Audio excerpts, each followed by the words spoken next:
used to be a swimmer. From the age of 3 till about 16, I trained regularly. And for a period of time, I even trained almost every single day. When I was in university, I restarted for about a year because I felt the urge again to compete, which had always been my favorite part of the sport. So yeah, I was a swimmer. In fact, I still consider myself to be a swimmer, even though my coach from back then would probably massively roll his eyes at me and tell me that I could probably not even swim 25 meters without almost drowning.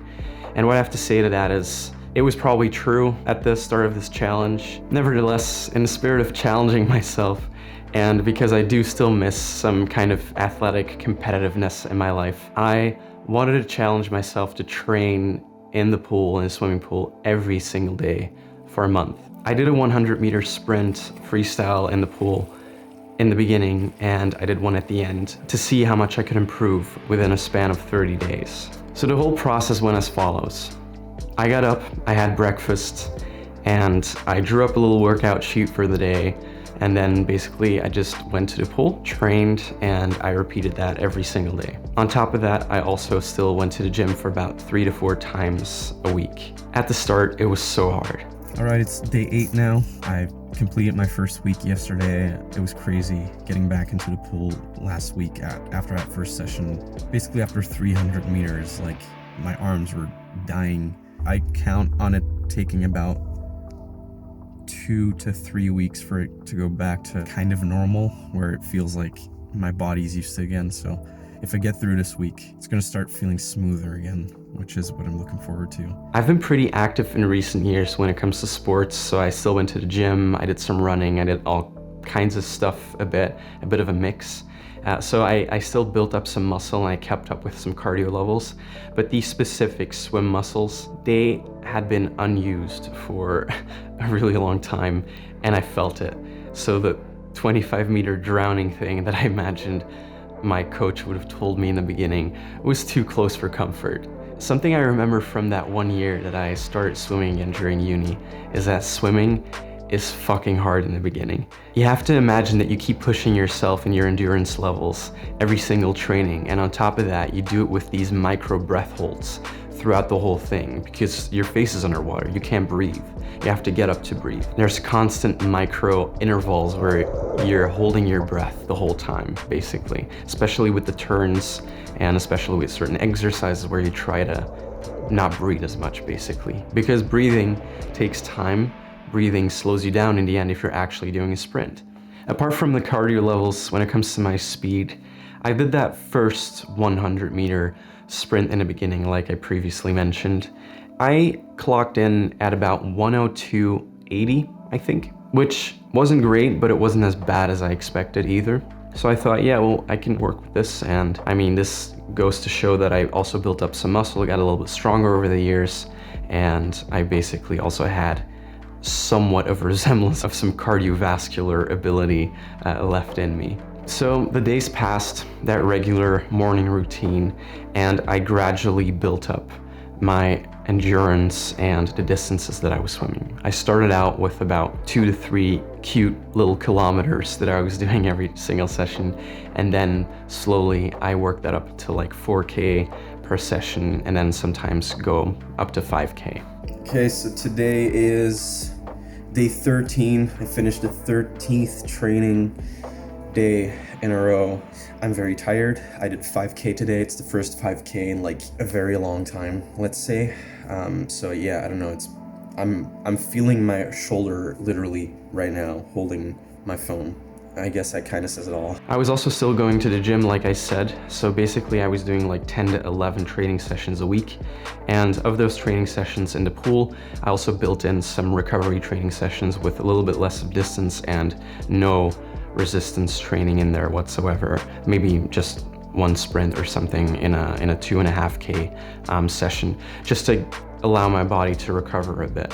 But even then, I still felt that going from 0 to doing this in the pool every single day, I could have used more rest, but the challenge obviously didn't allow me to take breaks, and I just really wanted to push through. So I just kept on going every single day, and my body did get used to it a bit better over time, I have to say. All right, so today was the 15th day of the challenge, which meant for me, I decided that would be a good time to check on my progress. So I did another 100-meter sprint, and I got 1:01 low, which means it's already a second and a half faster than my beginning time. And I don't know, I'm relatively happy with that. It's not optimal, obviously, like it's nowhere near yet what I used to be able to swim in a 50-meter pool, but it shows some progress, and you know, I'm just excited to see what the end result will be. Tomorrow is a bit of a recovery day, and then the day after I'm doing some fast paces again, and on from there, building my endurance in the water. I'd set myself the goal of trying to go under 1 minute again for a 100-meter freestyle sprint, which was still kind of far off at 1:01.70, but I felt like with more improvement, it could be an attainable goal. Just as I remembered, week 3 was always the week after a little bit of a break in training where you start to get used even better to the pool again and to the water again. You start to feel more comfortable training, and that was exactly like that for me as well. All right, I'm back from day 18 of training. It's the 3rd week, and just like I remember, the 3rd week, it always starts to get better once you're training consistently again. I can measure it by the fact that when I'm just swimming slowly or just without paces and stuff, I feel myself recovering, which means that my body has like adjusted to training again a bit. It's not optimal yet, but I don't feel like I'm dying all the time anymore, which is great.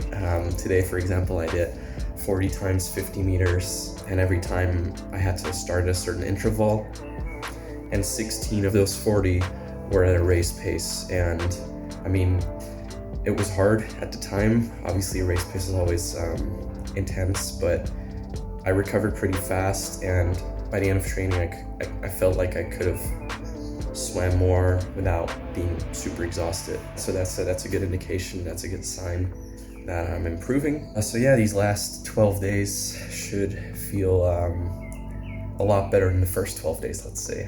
I'm curious to see what the result will be. I felt a bit bored by the whole training thing every single day on some days, but generally I had quite a good mental state about the whole thing, and I pushed through. Went back in there every single day, even though, as I said, some days I felt like I could have used a little bit more recovery, just doing 7 days a week in the pool and then 3 to 4 gym sessions on top of that. I think mostly it was because of the gym sessions, because, you know, I was breaking down my muscle there, and then instantly 12 hours later or something, I was back in the pool after having some sleep and just training again, trying to improve my endurance there. So I could have used some recovery days, but I was dedicated to the challenge, so no off days for me. By the time the middle of the 4th week came around and I'd arrived at the last week of the challenge, I was surprised to see how many kilometers I'd already done. All right, so today is the 27th day of the challenge, and I just hit 100K in the pool, so that's that milestone achieved. I still got 3 days left of training. Not gonna do anything crazy. I'm just gonna do max 3 kilometers or something, maybe round it off at 110 kilometers. The last day rolled around, and I just did a very relaxed session to allow myself to taper off a bit and to be more relaxed and recovered come competition day. By competition day, 2 days after I hit the 30th day of training, my girlfriend had already arrived, and she was kind enough to accompany me to the swimming pool to come and film and time me that day. I had set myself this goal of going under a minute again, so I was quite excited and nervous for the sprint and the results. I did a little warm-up, then I got out of the pool and I went to put on my competition outfit from back in the day, and then we went to take a picture on the side of the pool. I got stopped and they told us that I wasn't allowed to use my phone at the pool, but I managed to convince them that I trained for this for 30 days and I would just wait until the end, till everyone was out of the pool, to then do my sprint, to have it filmed, and just a one-time thing, and it was only gonna take about a minute. So by the time the pool was always closing, everyone was out of the pool, I got up there and, I was nervous trying to, loosen up a bit and then sit on the block, Katie gave me the start signal, and on your marks, go! I slipped. I slipped into the water and I instantly got back out. I was, a little bit stressed because of the whole thing, and I put self-imposed pressure on just, try to have some kind of decent result by the end of this challenge. And, the whole thing with not being allowed almost to capture this moment also, stressed me out a bit. But I instantly got back on the block and I instantly basically started again. Go! So, starting signal again, I got inside the pool and I started the 100-meter sprint. It didn't feel great, I'm not gonna lie. Maybe the whole situation from before, every single thing, the almost not being able to film, the slipping, just the self-imposed pressure, maybe all of it together a bit. Just, I don't know, I didn't feel as good as I did during the warm-up. So, my legs felt tired by the time I hit the 50-meter mark, but I pushed through and basically I smashed into the wall at the end, looked up and waited until I got the time that Katie captured, and Katie told me that I had hit 101, which was very disappointing to me because that was basically the same time I had in training 2 weeks prior, so there would have been no improvement. I was very disappointed. I got out of the water, we went home, I imported the footage, and I was just like, okay, well, maybe it's not good, but at least I did 30 days of training, my cardiovascular levels improved again, so that's all good. I feel a bit better in the water now as well. So yeah, not a negative experience per se, but I was just disappointed a bit because, competitiveness, I guess. And I checked out the footage. It appeared that, I was about half a second faster than the time that Katie took there. So I saw that I had hit 1:00:80 more or less, 1:00:80, something. So just under 101, which already made me quite a bit happier because I was like, yes, at least I can see some improvement over that 2-week mark that I had before.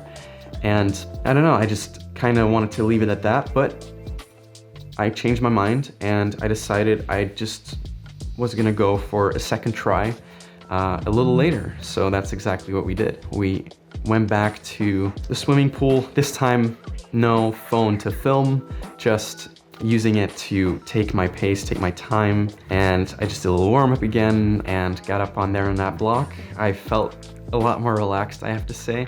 Got into the pool and sprinted 100 meters, smashed into the wall again at the end. Looked up to get my time and I had hit 59:70, which is basically the time that I wanted to go for a 50-meter pool especially. I was really happy with that, to go under a minute again. It's relatively close, I'd say, to my PR from back in the day, which was 58:70 or something in a large pool. So it's about 1 second off from that, which is not too bad considering I had just been training for about 30 days on my own, which is already different from training with people that are faster than you, and you try to keep up when you're at a swimming club and you just try to push yourself and you try to compete with the people that you train with a bit, so yeah, I'm really glad with that result, and it was exciting. I had a bit of a buzz because of that, and I felt like, yeah, I can just keep maintaining this a bit and incorporate more swimming again, especially during the summer because it's an outside pool. It's just nice to swim outside. I think the reason why that second try went so much better is because the pressure was off. That whole situation from before wasn't the same. I had just shown up there with, an attitude of just whatever happens, happens. It's just a bonus. It's just another little sprint, and I was just enjoying the whole thing a lot more, definitely a lot more relaxed, and I think that helped. I've read before as well that apparently the best performances of athletes in general, just in life, and I think in your work life as well, it works that way. Your best performances are the ones where you're in the moment, you just enjoy what you're doing, and there's not like a huge amount of self-imposed often pressure on your shoulders to perform better. When it comes to absolute numbers, I did about 110 kilometers in those 30 days, and that meant I spent between 35 and 40 hours, more or less, in the pool, which is quite cool coming from 0 before, and I can definitely say my cardiovascular levels have improved. I think I also lost about 1 kilo or 2, so there's a little bit of weight loss there. I felt good in the water again. I still feel good now at this point in the water again, just because I've done a little bit of training again, and it's just nice to, you know, tap into something that you've spent so much time doing when you were growing up. Just a bit of, you know, self-competitiveness there. And just in general, it was a nice experience for me, I'd say. And I don't know, I just recommend in general that people swim because it's just a great sport for improving your cardiovascular levels. Like I said, you're holding your breath a lot of the times whilst you're pushing yourself to become a better athlete and just pushing your endurance levels. Might not be great to do it every single day though. That might be a bit much, even for me. Now, I'm not gonna go back to going to training every single day. But I think just having a little bit of a mixture between going to the gym and then doing a couple training sessions a week and swimming is quite a nice combination because the movements are different. You stretch out your muscles a little bit, but you build those slower muscles a bit more, those endurance muscles a bit more if you do sports like that. And it basically trains the whole body as well. From top to bottom, you kind of use everything in swimming, especially if you do all the disciplines, butterfly, breaststroke, back, and, you know, crawl, freestyle. Sports in general, I think, helps you build discipline a lot more. So I felt like this was a good way to maintain my existing discipline levels or even build up the discipline levels a bit more again, which is always a plus, and it has positive effects on my work life as well. Because I felt like I was really productive in that month too. So I went to training every morning, straight back, and I started editing, started working for my business, and pretty much did it in one giant flow those days. Anyways, that's it for me for now. Thanks for watching. I really appreciate you stopping by. And if you liked the video, please leave a like on the video and subscribe if you haven't already. I'd really, really appreciate that. Also, make sure to follow me on my Instagram if you want to see more of like behind the scenes stuff of these challenges, just my day-to-day life, and also of my travel content. Hopefully I'll see you again in the next video, and I appreciate you.